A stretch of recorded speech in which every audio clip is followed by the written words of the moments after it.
Сәлеметсіңдер ме, оқушылар? Біздің бүгінгі өтетін тақырыбымыз ғажайып ғаламшар. Оқу мақсаты мәтіндегі сөздердің тақырыпқа сай орынды қолданылуын тексеру, синонимді қатармен ауыстыра отырып лексикалық түзетулер енгізу, редакциялау. Сөйлем соңында және сөйлем ішінде қойылатын тыныс белгілерін даралаушы және ерекшелеуші дұрыс қолдану.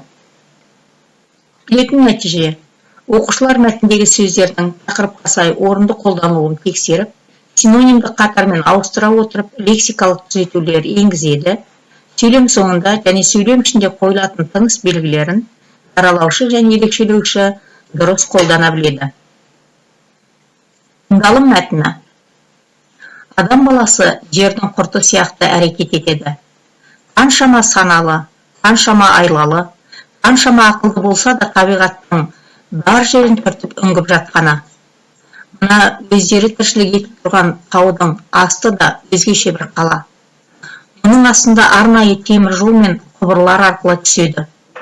Ал онан кейін кең дала тәрізді көрініс басталады. Шолпан ғажайып ғаламшар. Адамдар о бастан-ақ жердің сіңлісі деп бекер айтпаса керек. Айтса айтқандай, ғаламшарды қоршаған әдемі бұлттар өзінің қозғалғыштығымен тарам-тарам болып, бөлінгіштігімен ерекшеленеді. Шадыман жерде жүргенде Шолпан жайлы талай аңызды еститін, талай кітапты оқыған. Енді өзінің сол Шолпан бетіндегі тіршілік етіп жүргеніне қиындықпен сенеді.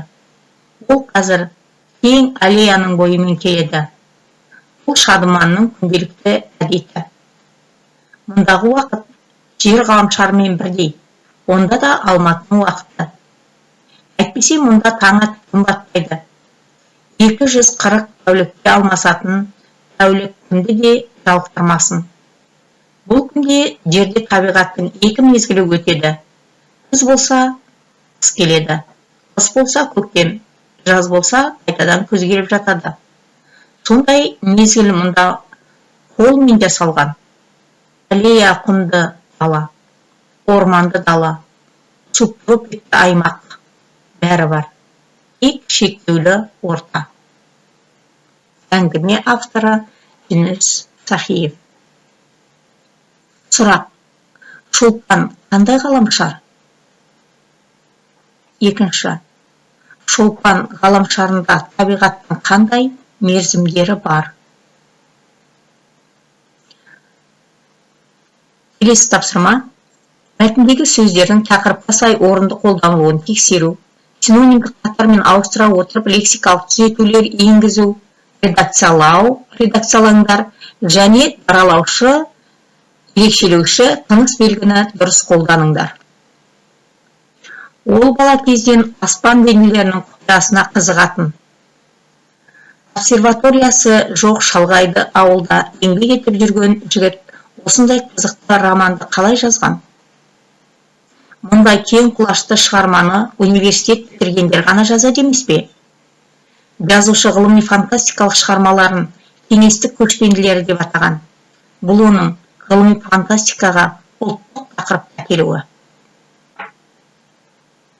Енді осы берілген мәтінді синонимдік сөздермен ауыстырамыз, лексикалық түзетулер енгіземіз, редакциялаймыз және редакциялаған мәтінімізде даралаушы және ерекшелеуші тыныс белгілерді дұрыс қойып шығуымыз керек. Ол бала дегенде жас деп аламыз. Ол жас кезден аспан денелерінің құпиясына қызығатын.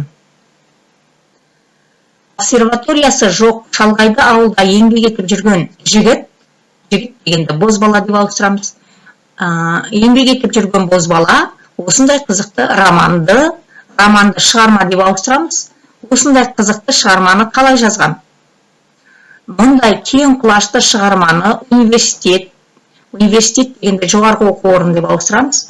Жоғарғы оқу орнын бітіргендер ғана жазады емес пе? Жазушы ғылыми фантастикалық шығармаларын кеңестік көшпенділері деп атаған. Бұл оның ғылыми фантастикаға ұлттық тақырыпқа әкелуі. Бұл дегеннен кейін бастауыш пен баяндауыштың арасына сызықша қойылады. Баяндауыш тұйық етістіктен болып тұрғанда, бастауыш бұл деген сілтеу есімдігінен тұр. Сондықтан бастауыштан екі сызықша қойылады бұл жерде. Міне тыныс белгілерін және сөздерге редакция жасап шықтық. Синонимдік қатардағы сөздермен ауыстырдық. Тапсырманы орындадық. Енді 160-шы бетте бірінші тапсырма, ол оқылым тапсырмасы. Өздерің оқисыңдар. Мәтінді оқып, жазушы қиялынан туындаған болжамдар туралы, олардың болашақта жүзеге асып аспау мүмкіндігі жайлы ой бөлісіңдер. Суреттен шолпан ғаламшарын көрсетіңдер. Оны өздерің оқисыңдар. Сөйлем соңында қойылатын тыныс белгілері даралаушы дұрыс қолдану. Жаңа біз сөйлем соңындағы тыныс белгілерді қойып шықтық.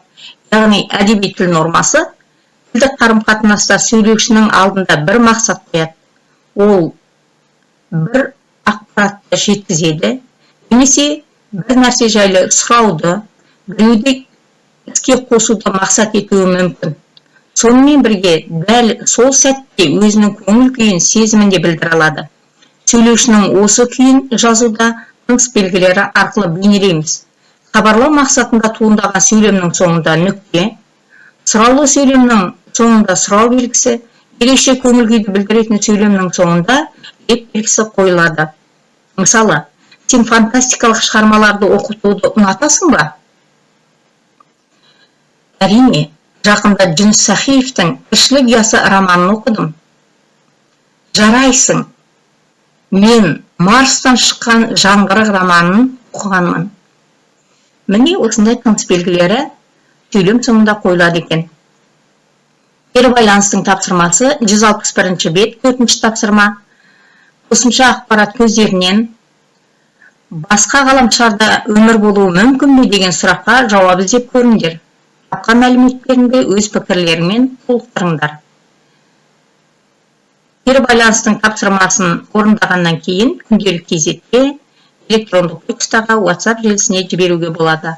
Сабақ аяқталды балалар, сау саламатта болыңдар.